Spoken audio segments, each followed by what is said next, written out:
way into Mr. W.C. Handy's 20th Century Blues. The woman said, he's blacker than midnight, teeth like slice of truth. He's the finest thing in the whole thing. They say the blacker the berry, sweeter is the juice. You see, when Mr. Jackson, Morris Jackson, started singing and speaking out here, he didn't know that that's exactly the burden of my song. He was saying exactly what I wanted to say, but I came to say, to remind us that we've already been paid for. All of us, whether ancestors came from Eastern Europe, trying to escape the pogroms, the little and large murders, of the ancestors came from anywhere in Europe, in Scandinavia, trying to find a place there, Italy, Hungary, France, Ireland, trying to escape the potato blight, which assailed Ireland and Germany, and what was to become Germany at the same time. Arriving at Ellis Island, some of them having their names changed to something utterly unpronounceable.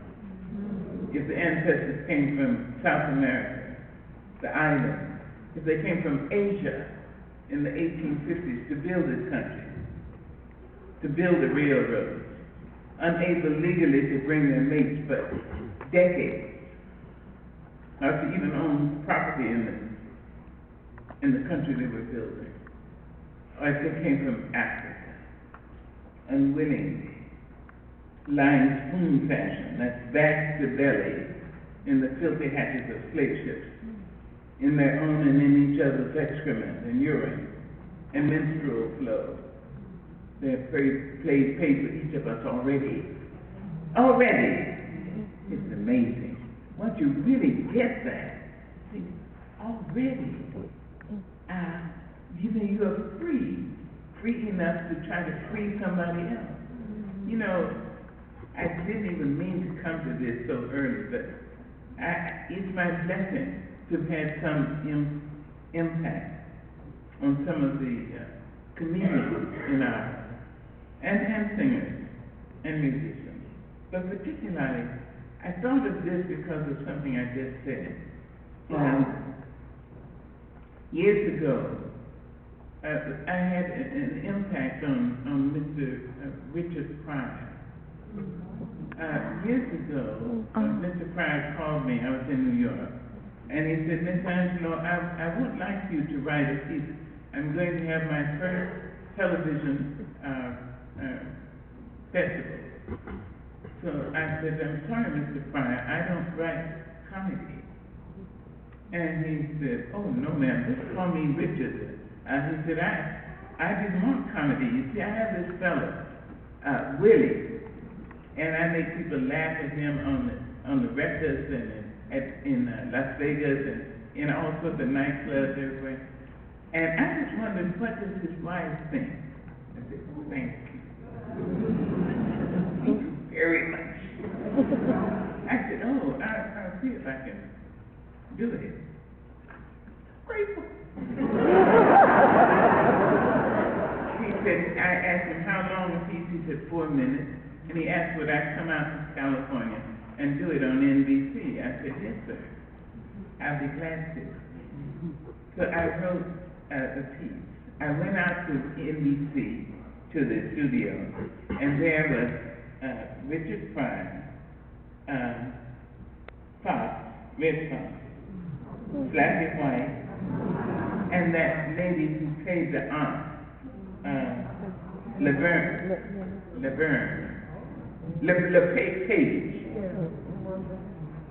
Page, whose mouth was ooh-ah. They were all in a group outside of makeup that looked like a bar, and they were using some words. You could see the glue coming out of their mouth. So I walked into the studio. I said, good afternoon. They said, yeah, hey. And they kept on. And then the piece began, and the director told me, the there was a few steps and a flat that looked like it was a house, and I was to be in that. And Richard would come in, and then I would begin my speech. So he was cutting, and then he stumbled across maybe 12 feet and came up the steps and just came past the wife of the slave and fell on the sofa. And the wife said, "Oh, Willie. Oh, Willie, you drunk again." And all these people laughed. And I said, "Oh, Willie, it's so bad. You know, my social worker can't understand why I stay with you, Willie." Everybody laughed. But you see, and by this time I had knelt beside the bed, and beside the sofa. I said, "But see, Willie, she didn't know you all the days back then, when you used to walk with your shoulders high at the breast of a young girl.